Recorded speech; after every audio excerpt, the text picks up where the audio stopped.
Dalam sebuah hadis diriwayatkan oleh Bukhari dari Abu Sa'id Al-Khudri radhiyallahu anhu, sesungguhnya dia mendengarkan Rasulullah sallallahu alaihi wasallam bersabda, "Idza aslama al-'abdu fahasuna islamuhu yukaffiru Allahu anhu kulla sayyi'atin kana zalafaha wa kana ba'da dzalika al-qisas al-hasanatu bi'ashri amsalha ila 700 dhi'fin was-sayyi'atu bimithliha illa an yatajawaza Allahu anha." Artinya, kata Nabi SAW, apabila seseorang masuk Islam dan bagus keislamannya, dia betul-betul menjadi muslim yang patuh.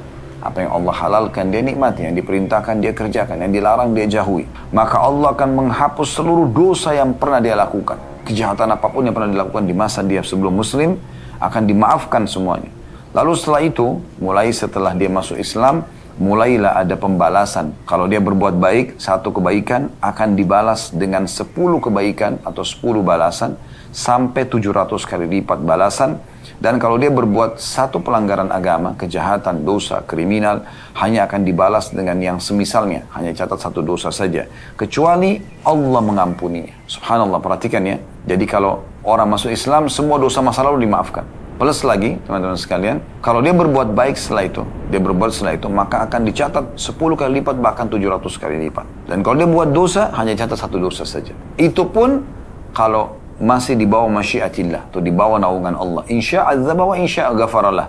Kalau Allah mau, Allah maafkan. Kalau Allah mau, Allah akan hukum dia. Berarti masih besar kemungkinan dimaafkan. Makanya di sini kata Nabi SAW, illa an yatajawazallahu anha, kecuali Allah maafkan. Dalam beberapa riwayat akan kita sampaikan insya Allah, bahkan bukan cuma dosanya dimaafkan.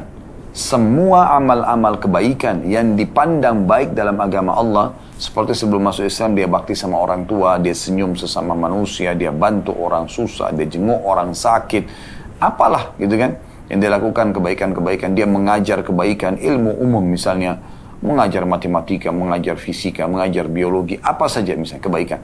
Semua itu akan ditarik setelah masuk Islam, setelah syahadat menjadi kebaikan dia. Nanti kan kita jelaskan riwayat-riwayat yang berhubungan dengan itu. Jadi luar biasa. Selain diampuni dosanya, juga akan dicatat semua kebaikan yang pernah dilakukan sebagai amal soleh setelah masuk Islam. Dibawa semua itu. Sebelum syahadat tentu tidak bisa dihitung kebaikan. Maksudnya akan dinilai nanti dia dapat balasan hari kiamat gitu kan. Tapi setelah masuk Islam semuanya ditarik kebaikan yang pernah dilakukan itu menjadi perbuatan yang baik. Jadi dosanya bersih. Plus lagi akan diberikan pahala semua atau dicatat sebagai pahala yang pernah dikerjakan dari kebaikan-kebaikan masa lalu. Ini kan luar biasa. Kalau Anda mengatakan kalau gitu Ustaz enak benar orang yang masuk Islam ya.